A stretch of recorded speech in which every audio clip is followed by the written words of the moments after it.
Mr. President, in 1887, Lord Acton wrote a series of letters to Bishop Creighton. Letters that would echo down across the centuries. Lord Acton wrote, "I cannot accept your canon that we are to judge Pope and King unlike other men, with a favorable presumption that they did no wrong. If there is any presumption, it is the other way, against holders of power, increasing as the power increases. Historic responsibility has to make up for the want of legal responsibility. Power tends to corrupt, and absolute power corrupts absolutely. Great men are almost exclusively bad men, even where they exercise influence and not authority. Still more, when you superadd the tendency or the certainty of corruption by authority." Mr. President, those words were true in 1887, and they're true today. If you want to understand how power corrupts and absolute power corrupts absolutely, look no further than the other chamber in the United States Capitol. Speaker Nancy Pelosi is drunk on power. The orders that Speaker Pelosi is issuing are abusive and unprecedented. Speaker Pelosi has decreed to members of the House of Representatives elected by the people that if you dare walk onto the floor of the House of Representatives without a mask, I, Speaker Pelosi, shall fine you. Who the hell is she to be fining members of the House? But you know what? She's not done with that. She's not done with disrespecting our Constitution, disrespecting our democratic system that elects leaders. She goes further. To the good men and women who work here in the United States Capitol, we are surrounded by men and women who have chosen to come and work for the public good. And here's what Speaker Pelosi has decreed: if you dare walk in the hallway without a mask, I, Speaker Pelosi, will arrest you. I will put you in jail. I will fine you. That is an absolute and complete abuse of power. She has no authority to disrespect the men and women who work here, to threaten you with physical harm, to threaten you with imprisonment. And why does she do so? She does so for one reason: political theater.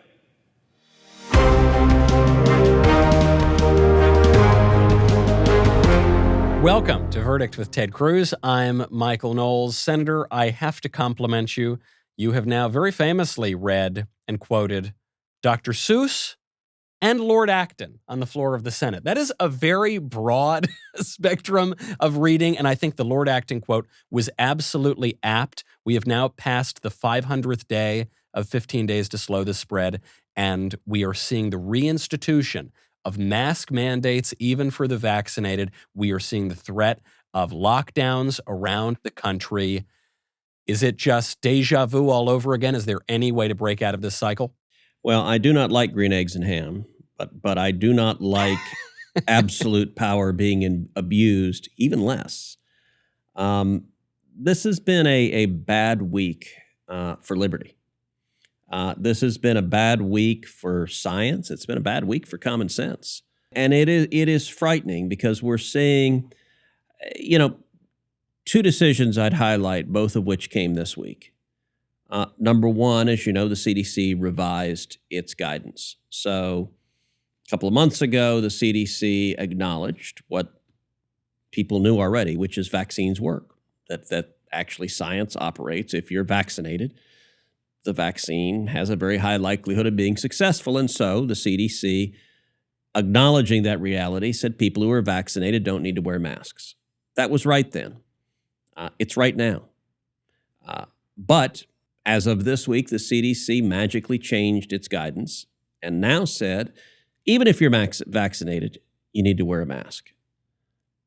That wasn't science, that was politics. And it was cynical politics at that.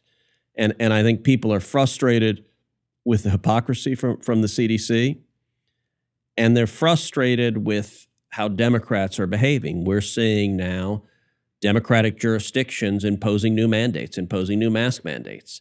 The CDC decreed that when school starts this fall, that every person in a school must wear a mask, regardless of whether you're vaccinated or not. That's not remotely based on science. That's based on the politics of the fact that the teachers' unions demanded that. And the CDC is basically acting like it's part of the DNC. It is a political arm in the Biden administration. And then also this week, Nancy Pelosi issued a decree that anyone in the House must wear a mask, even if you're vaccinated. She said that if you're a member of the House and you walk onto the floor without a mask, that she will fine you. And even worse, she said if you're a Hill staffer and you are caught without a mask, that you will be arrested, that you will be potentially put in jail, sentenced to jail, and fined if you dare not wear a mask. And I got to say, that's just nuts. I mean, that is an abuse of power that has no link to anything resembling medical science.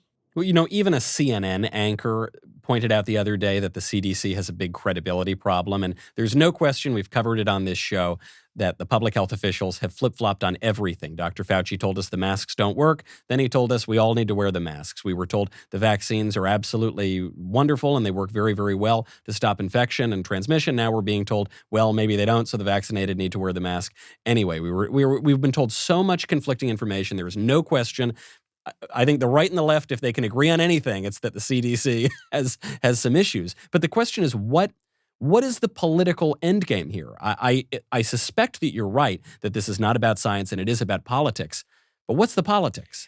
It's hard to understand the politics other than that Democrats, particularly now, they like power. They like arbitrary power. They like controlling your life.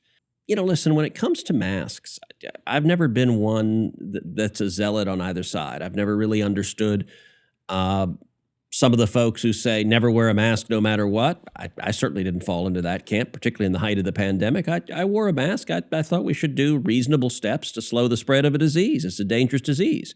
But I also never understood the purist who would ostentatiously wear a mask as a symbol of their nobility and purity and virtue.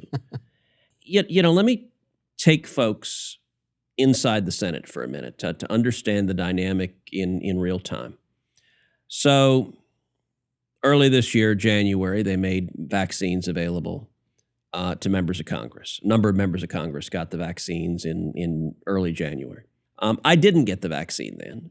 And the reason I didn't get it then is at that point it was not widely available. Most Americans hadn't gotten it, and I'm a relatively young and healthy person. I didn't think it was right that just because I was elected to represent Texas in the Senate, that I should cut in line, that I should get a vaccine before seniors did, before people with serious immunocompromised issues did, before frontline responders did. And so I didn't get the vaccine in January. I waited a couple of months. And then after tens of millions of vaccines had been distributed and the people with the highest need had gotten it, then I got the vaccine. I said, okay, enough time has passed that I think it is fair and reasonable. I'd like to get the vaccine. I'd like to be protected against the disease. So I did get the vaccine. And I waited a couple of weeks till the vaccine's fully effective. So I had both. I got the Pfizer shot, and I got both of them, and I gave the requisite time that they said you had to wait before it's effective.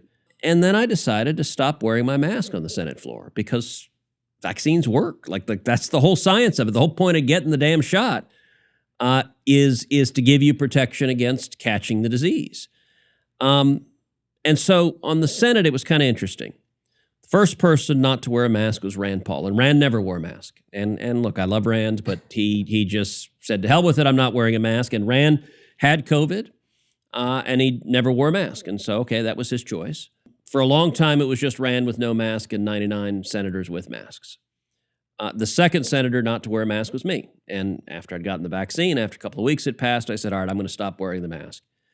The same time I did that, Roger Marshall, who's a Republican senator from Kansas, he's also a medical doctor, he made the same decision. So Roger and I both, right about the same time, stopped wearing our mask. We were numbers 2 and 3 in the Senate. And for several weeks, the three of us were the only ones not wearing a mask. And I got to tell you, the peer pressure is interesting. Like when you stood on the Senate floor and everyone's wearing a mask. I mean, you felt like you were like a rebel on the fringe. And it was interesting. Then the fourth person to stop wearing a mask was Jim Risch from Idaho. And he said, all right, I'm joining the no mask caucus because he'd been vaccinated. Now, what was bizarre is we'd gone a couple of months with everybody wearing masks, even though they all or virtually all were vaccinated. If you remember Joe Biden's pseudo State of the Union address, where everyone was wearing a mask and almost every person in that chamber was already vaccinated. It was political theater then. But then what happened is the CDC issued its ruling and said if you're vaccinated, you don't need to wear a mask. And it was the funniest thing.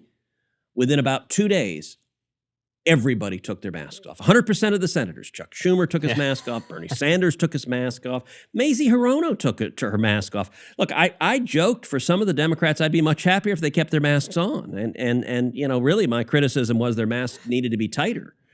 You know, we could still hear them talk, so clearly their masks were not attached sufficiently firmly.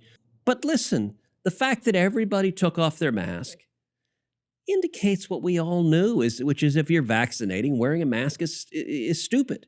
Everyone knew that. All the Democrats immediately knew that. Now, when that was happening in the Senate, Nancy Pelosi was still fining House members who didn't wear a mask on the House floor. And so I know a number of House Republicans who were fined $500 apiece, even though they were vaccinated because they didn't wear a mask, literally on the very same day that Chuck Schumer and Bernie Sanders and every Democrat has no mask on. So people understood the difference between reality and performance theater. All right, let's fast forward to this week. This week, Monday, we started out this week, 100% of senators had no mask on. Every Republican had no mask, every Democrat had no mask. Then the CDC issues their magical new ruling. Suddenly, vaccines don't work. Suddenly, if you're vaccinated, it doesn't matter. You got to put a mask on. Why? Because we decree it to be so. And it was a very funny thing. They issue the order, and the Democratic Party, I don't know, they're like docile sheep. They want to follow the orders of whoever the dictator is, and they want to demonstrate self-righteously how pious they are. And so a day after the CDC acted, you had, I don't know, maybe a third of the Democrats wearing masks. You had people like Brian Schatz from Hawaii who was wearing masks. You had people like Cory Booker wearing masks. But still, at least half the Democrats weren't wearing them. This was a day or two after the CDC. But the sort of peer pressure of elected Democrats kicked in. And by today, virtually every Democrat is wearing a mask. Kyrsten Sinema wasn't wearing a mask. She may have been the only Democrat not wearing a mask. But what's funny is even those Democrats wearing them, they know it's a crock. Look, yesterday or the day before, I was in an elevator in the Russell Senate office building. I walked onto the elevator. There was a senator. He was there with two of his staff. Two of his staff had masks on. The senator didn't have his mask on, so he's standing in an elevator with no mask. He sees me and reaches in his pocket and quickly puts on the mask. It's not like he suddenly became contagious. The guy's vaccinated. The mask does nothing, but he had to put it on because he had to show, I am obedient to the government decree. And it's really stupid, I think it diminishes, number one, the CDC is letting itself be politicized. It's behaving like a political institution. I mean, Michael, let me ask you, has there been an institution that has done more to damage their credibility in the last year and a half than the CDC has? A year and a half ago, they were one of the most respected medical and scientific organizations on the face of the planet. And now we've seen Fauci do 19 backflips, be on every side of every issue. And we understand he's a political player. He's not a scientist in terms of what he says. He says what's politically convenient at the moment. And the damage to the credibility of the CDC and to the scientific pontificators, I think, has been really enormous. The CDC's credibility, I think, is in tatters.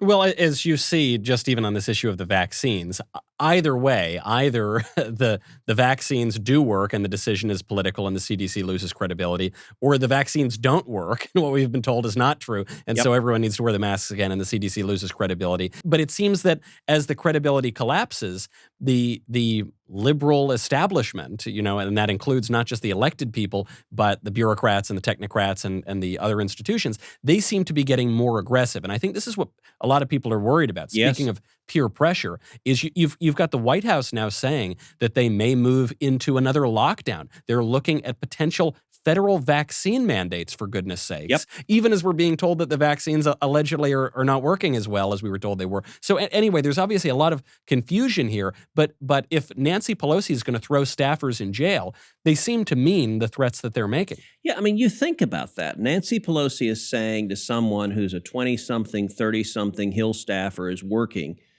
on Capitol Hill that if you dare not wear a mask, even if you're vaccinated, she's going to put you in jail. I mean, that is a level of dictatorial, I don't give a damn, that's really frightening. And you're right, you combine it with Joe Biden, who's saying he wants to mandate federal employees all get vaccines. He wants to mandate the military all get vaccines.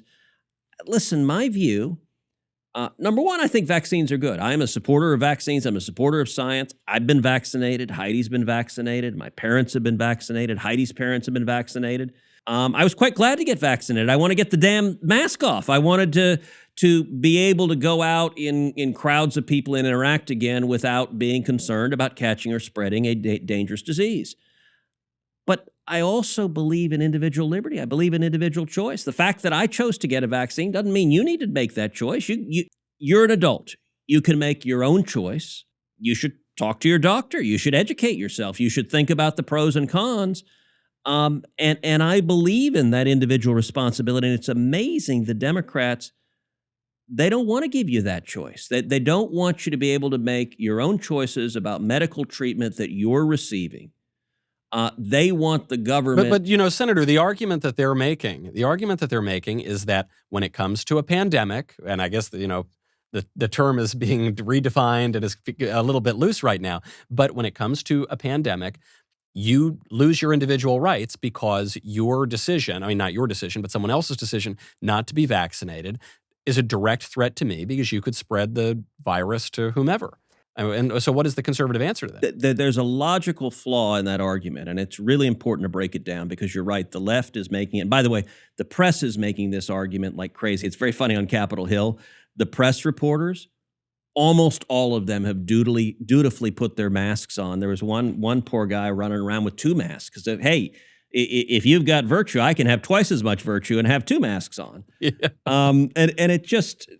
There were only a couple of reporters who dared take their mask off. And again, they were almost like, Mel Gibson in Braveheart or something. But let's go to this argument about the unvaccinated are endangering others. And this week, I think the person who said it most offensively was Geraldo. So Geraldo was on Fox. And Geraldo went on this rant on the Five where he said, if you're unvaccinated, I'm going to paraphrase, but this is basically right. He said, if you're unvaccinated, then you're arrogant and you're rude and you're inconsiderate and you're jeopardizing everybody. And he was quite bombastic. I know that's hard to believe, Geraldo being bombastic, but just go with me on this. Here's the logical flaw. Geraldo presumably is vaccinated. If not, he's a remarkable hypocrite, so I assume he's vaccinated.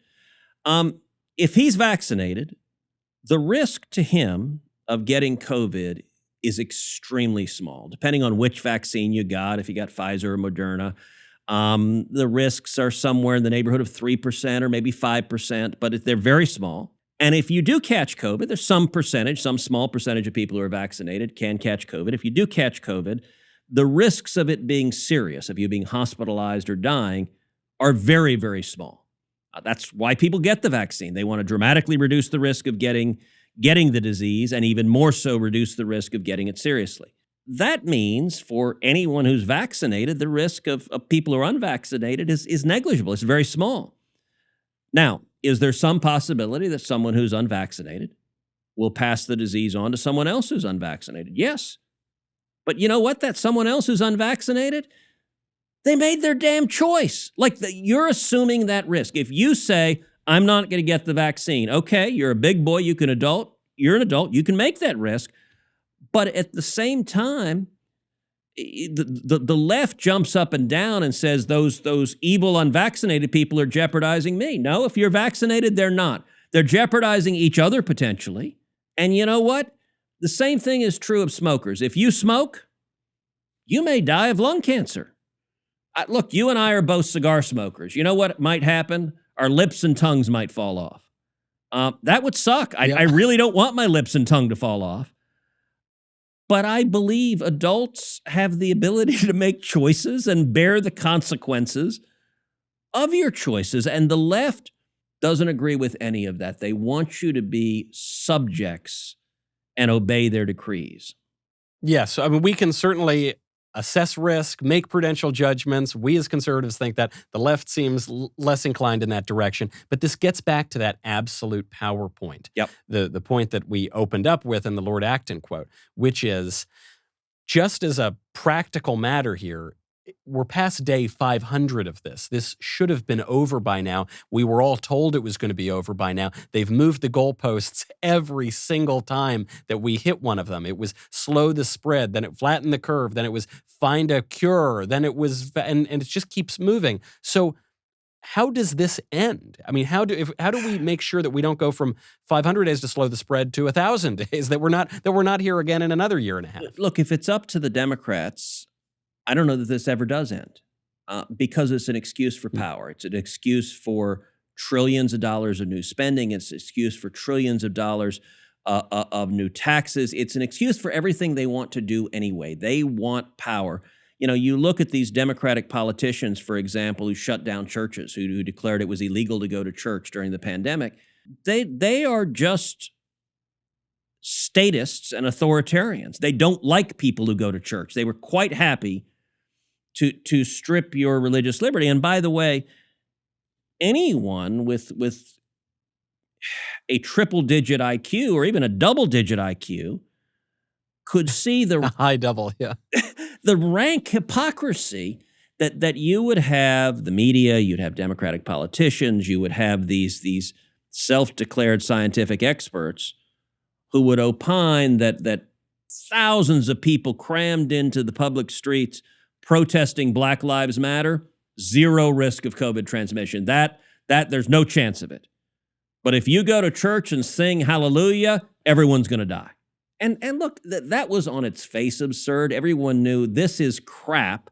You have a political preference, and you're claiming that the virus and the infection just happens to perfectly match your political preference. Let me make a couple of other points. Many people, certainly the CDC, certainly Democrats, certainly the press, but a lot of people, a lot of Republicans too, rightly say we should be encouraging people to get vaccinated. I agree with that. I'm encouraging people to get vaccinated. Ironically enough, what the CDC did this week may be the single biggest disincentive to get vaccinated we have seen since the vaccine was introduced. So when the CDC initially issued its common sense ruling that once you're vaccinated and it's effective, you can take your mask off, that was a really good incentive to get vaccinated. It encouraged people to get vaccinated because they wanted the freedoms. And by the way, this is not hypothetical in my family. So Heidi and I were both eager to get the vaccine. My mom got it, her parents got it, but my dad didn't want to get the vaccine. I mean, you know my father. He's 82 years old. He's a pastor. He is stubborn as all get out. And I spent probably a month arguing with my dad about getting the vaccine. He's like, I don't trust it. It was developed too quickly. There might be side effects. And you know what? There may be risk. It was developed very quickly, and often with medical innovation, you don't anticipate all of the effects of it. And I went round and round with my dad. I really wanted him to get it. And it probably took me about a month, and eventually he agreed to get it. And what was really compelling for him, so he's a pastor. He had been holed up at home for a lot of this pandemic. It was really hard on him to be alone. And I said, listen, you want to get out. You want to be preaching again. You want to be in crowds. You want to be talking to people. And at 82, you want to do so safely, where we've seen with this virus that for people who are your age, the risks are pretty significant. And I actually take you inside an argument with my dad. He said, well, I don't trust the vaccine. It might be bad. And I said, well, look, here's the vaccine everyone in Congress is taking. Why don't you take that vaccine? He's like, no. I don't trust Pelosi and Schumer. I said, look, I don't trust Pelosi and Schumer either, but do you think they're like trying to poison themselves? Like it is what they're taking. He finally did it, but it was his choice. No one had to make him. He finally did it because he wanted to get out again. And now my dad is back preaching in churches. He's back giving speeches. He's traveling. He's very happy because getting the vaccine gave him freedom that he cared about. When the CDC gave that guidance, you get the vaccine, no mask. It incentivized people. Hey, I want that freedom. What the CDC did this weekend is implicitly said vaccines don't work. Said even if you get the vaccine, doesn't matter. Do everything, have all of your liberties curtailed, just like you did before you got the vaccine. That's terrible. It's stupid. And by the way, they relied on no science or no data to base it. What they said, it was really quite ironic. They said, well, we have scientific studies that back this up. We're just not going to tell you what they are. We have data, but it's double super secret and no one actually gets to see the data. But trust us because we've shown we're such apolitical, credible scientists that we just say whatever is politically convenient and then change it tomorrow. And listen, here's what I think, Michael. I think we should have no government mandates on COVID, period. That means no vaccine mandates. That means no mask mandates. That means no vaccine passports. That means no shutdowns. That means schools being open. What does the left think? What do the Democrats think? They want to see all those things mandated. And what people I think are most concerned about is they're going to drive us off the cliff again of shutdowns and shutting schools. And that did massive damage. I think it is now abundantly clear that the politicians who ordered shutdowns committed a catastrophic mistake, a mistake that I hope people study for decades, never to make again, because they destroyed lives, they destroyed businesses, they hurt children profoundly. And the problem is Joe Biden and the Democrats are eager to do it again. I mean, just even the economic effects were so catastrophic, which does bring to another issue here, which is while Nancy Pelosi is busy throwing staffers into jail, the other topic that the legislators are taking up on Capitol Hill is this infrastructure bill that, it's not quite as sexy as the coronavirus lockdowns and the mandates, and it's not pulling at people's interest quite as much. But this is a major piece of legislation, and it's very unclear, at least from my read on the reporting, how this is being built and where it's going to go. So this gets complicated, but let me try to explain some of what's going on. So Joe Biden and Pelosi and Schumer want to spend a crap ton of money. That, by the way, is a technical term. They're looking to spend somewhere $6-7 trillion, which even in federal government terms is a staggering, terrifying sum. They've already spent $1.9 trillion in their first bill that they called the COVID relief bill, of which you'll recall only 9% of that was healthcare spending on COVID. And that was a long left-wing special interest spending list. So the next bill they're trying to take up is what they call an infrastructure bill. And the Democrats have proposed $3.5 trillion. Now, the COVID relief bill, only 9% of it was healthcare spending on COVID. They decided, okay, that was too much. So their $3.5 trillion infrastructure bill, only 5% of it is roads and bridges. Like, The reason they call it infrastructure is because infrastructure is popular. People like roads and bridges. People think we ought to spend some money to have highways that don't have potholes in them, that have bridges that don't fall down. We ought to have airports that work. We ought to have ports that we can have commerce. So infrastructure spending is popular. It's popular with Democrats, popular with Republicans. But what you're saying is the infrastructure bill is not an infrastructure bill. Correct. It is purely a label because it polls well. And it's a whole series of things of child care subsidies, of senior care subsidies, of expanding Medicaid. Now, listen, expanding Medicaid, you might think that's a good policy. We can debate about whether that's a good policy or not.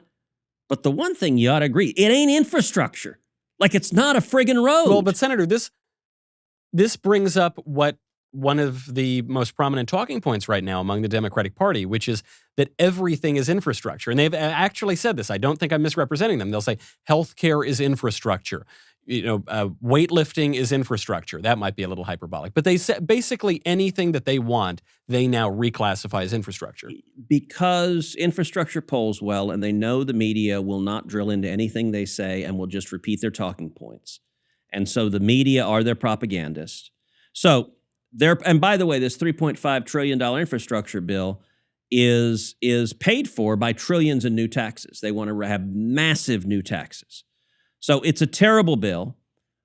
If and when it's taken up and voted on, it'll get 0 Republican votes. No Republicans, even the squishiest Republican is not going to vote for trillions in new taxes and just out of control spending. So what did we do this week? Well, unfortunately, there was a group of 10 or 12 Republicans who really, really, really want to cut a deal, like desperately want to cut a deal. And so they've been negotiating with Democrats what they're calling the bipartisan infrastructure bill. And listen, on the face of it, the bill that they're negotiating, it's not a terrible bill on the face of it. It's about $1.2 trillion, so it's a lot of money. But it is directed, much of it is directed at real infrastructure. Much of it is directed at things like roads and bridges and airports and ports. Not all of it. There's some garbage in it, but there's a much higher percentage of the bill that is actually infrastructure. And it doesn't have the massive tax increases that the Democrat proposal did. And so these Republicans, they met on and on and on and on, and were dancing the hokey pokey with the Democrats. And we've spent the last several weeks, if not the last month, in our Republican lunches with these self-declared bipartisan negotiators reporting to us on a regular basis about what's happening. Now, my view on it is if they could actually negotiate a bipartisan deal, which was let's do the $1.2 trillion bipartisan deal instead of the $3.5 trillion monstrosity, that might be a good deal. Like if they did the one instead of the other, I think it would get a lot of Republicans. I might even support it. We actually haven't seen the details of the so-called bipartisan bill, so I would want to actually see the details before I decided if I would support it. But if it were that instead of the other one, that could make some sense. What are the Democrats doing? They're saying, hey, let's pass this $1.2 trillion, and then we're going to do the $3.5 trillion on top of it. So it's $4.7 trillion minimum, and we're just going to do everything we want, massively blow out the budget, massively increase taxes, and we'll get a whole bunch of Republicans to get their fingerprints on at least part of this, so Joe Biden can go around the country and say, hey, look, this was bipartisan. These Republicans are part of it. And by the way, among other things, we're seeing inflation going up in a very troubling way. We're seeing the price of gas going up. We're seeing the price of food going up. We're seeing the price of lumber going up a lot. We're seeing the price of homes going up a lot. And that inflation's being fueled in very significant part by this massive spending and debt spree that the Democrats are doing. Right now, it's 100% the Democrats. It's all Biden and Schumer and Pelosi. They've done 100% of it. Not a single Republican supported it. With this bipartisan bill, suddenly Republicans have their fingerprints on this inflation bomb that is exploding. And so I got to tell you, Michael, at our lunches, we have had, the term of art in Washington is candid discussions. The sort of less diplomatic. BS way of putting it is we've been yelling at each other. And there have been Republican senators yelling at the bipartisan negotiators, why are you giving the Democrats everything they want? Like what do we get in this deal if you sign on to part of their package and they get every other terrible part of the package and tax increases and trillions in debt? Like, what are we getting out of this? Unfortunately, we have anywhere from a third or more of the Republican conference that's so eager to cut a deal that they're willing to embrace at least part of the Democrat spending agenda. I think that's really unfortunate and a bad mistake. Well, I think this is a very important tie-in that has not really been publicized, I think, which is, yes, Democrats are going to spend a ton of money. Yes, Republicans don't have very much power right now. Yes, some moderate to liberal Republicans are going to want to cut a deal on anything. But it's not just pie in the sky. This is not just, oh, well, we're spending money, but so what? The debt's a little higher now. This is directly tied to inflation, which is a major threat. It's not just a threat, it's actually happening right now, and it is affecting people's bottom lines on gas, on food, and it's about to affect us on a lot of other things too. That's right, and inflation is a automatic tax that hurts. It hurts working families. It hurts seniors, seniors who have saved their whole lives for retirement, but maybe on a fixed income. And when inflation kicks in and prices go up, it really hurts low-income and moderate-income people and seniors on fixed incomes. And look, this is where, Michael, your and my age differential kicks in a little bit. You don't remember Jimmy Carter. I do. So I was born in 1970. My first political memory was the election in 1976. And in particular, it was the fight that my parents had because my mother voted for Jimmy Carter.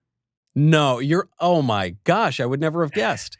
Well, she just thought Ford was an idiot. She's like, the guy is a bumbling moron. I don't like him. And Jimmy Carter seems like such a nice guy.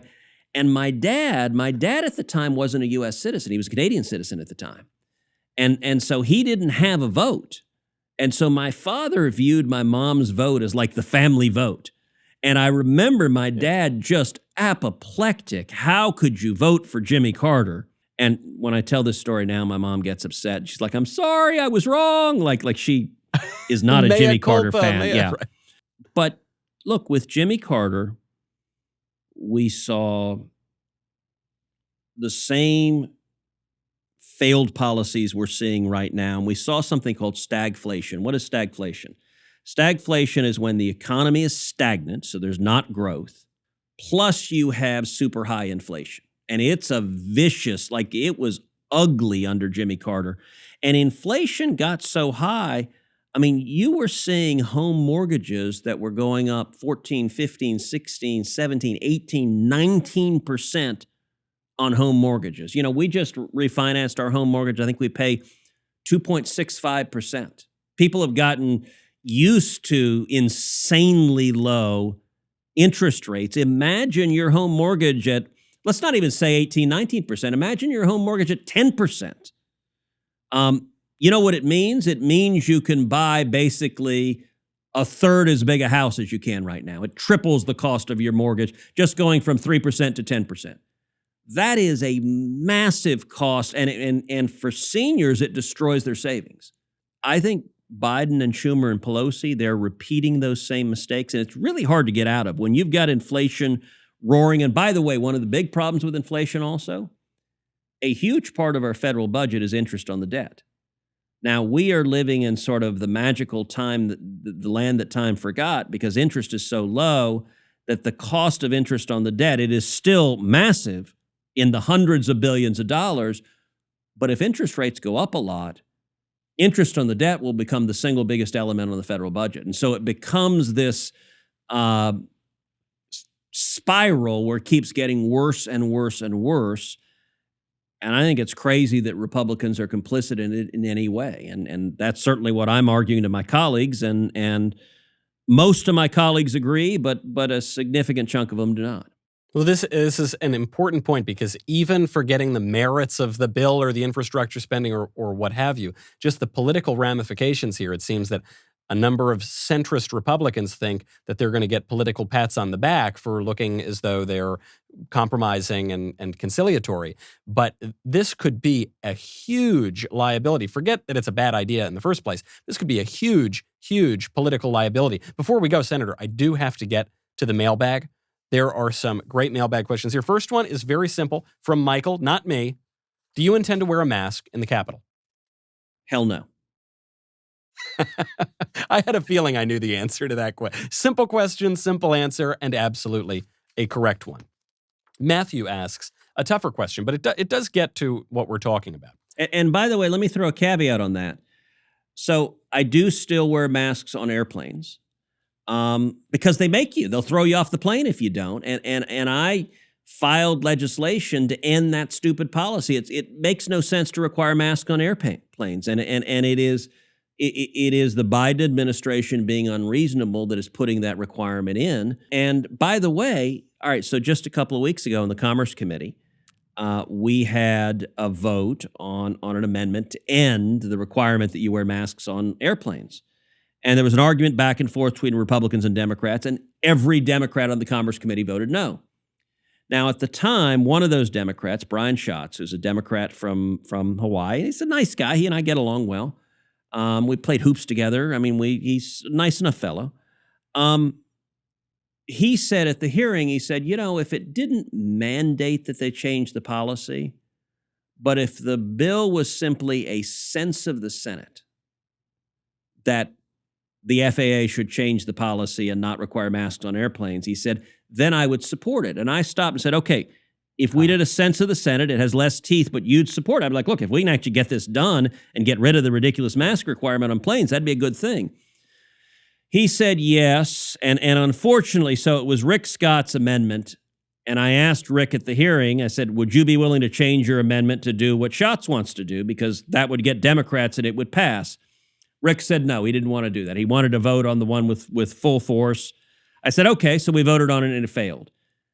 Afterward, Schatz approached me and said, hey, let's do a bill that is the sense of the Senate, that we should end masks on airplanes. I said, great. So I said, I'll have my staff draft it. We'll get it to you tomorrow. Let's do it. This could be a big deal. You and me together, bipartisan, let's end this ridiculous requirement. And by the way, the poor guy had just gotten off an airplane from Hawaii, which he would fly every week, and that's a long way to fly with a mask when you've already been vaccinated.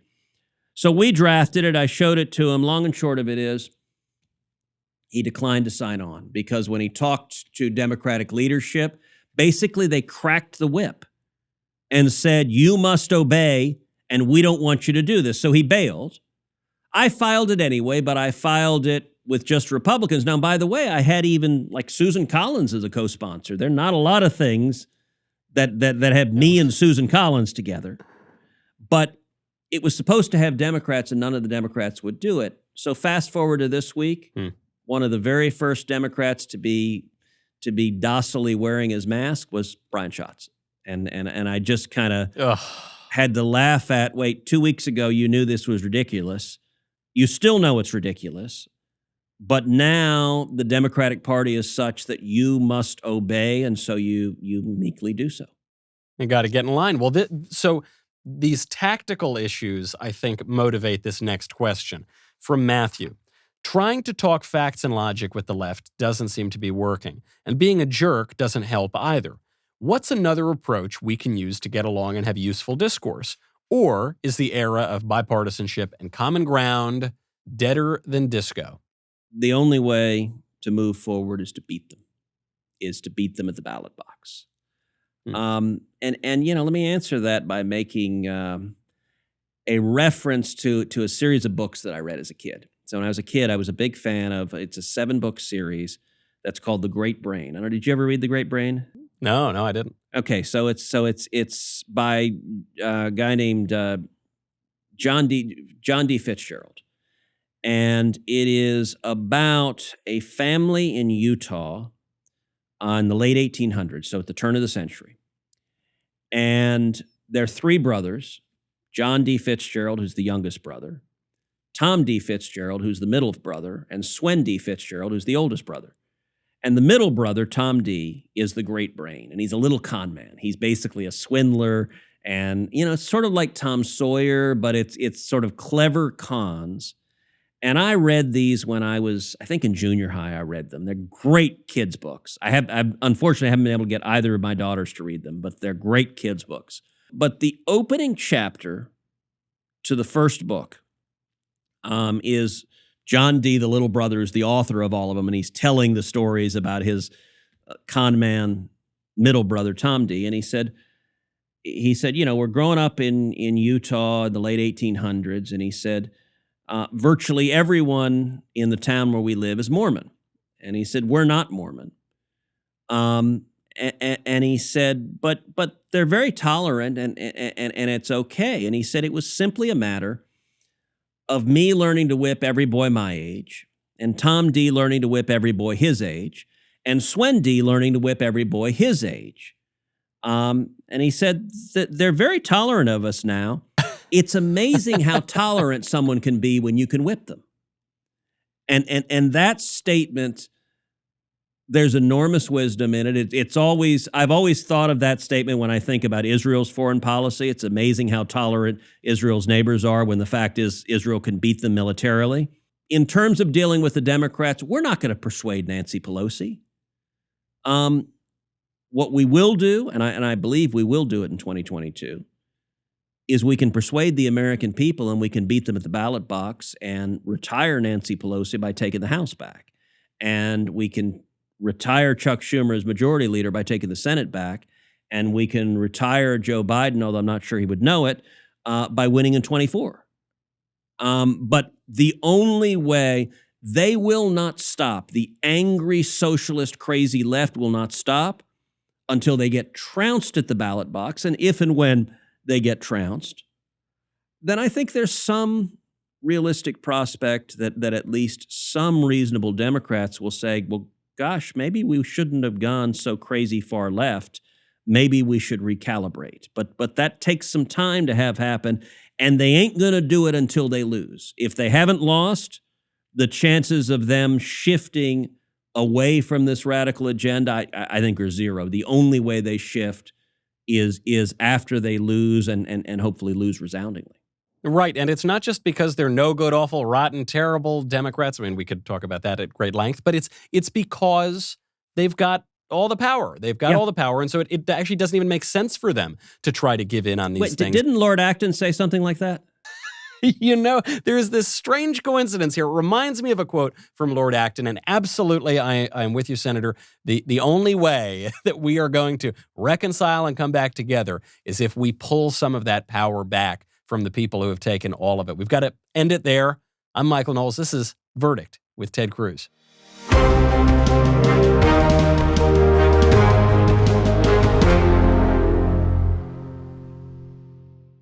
We are going to be taking Verdict on the road. We are partnering with the Young America's Foundation. We're going to multiple schools. I think we're going to 6 schools and universities with YAF. You can go to yaf.org/verdict right now to request that we come to your school. The deadline is August 18th. Senator, should we go to the really nice, wonderful conservative schools with the Young America's Foundation, or should we go to the crazy, leftist, insane schools that are going to run us out of town on the rail?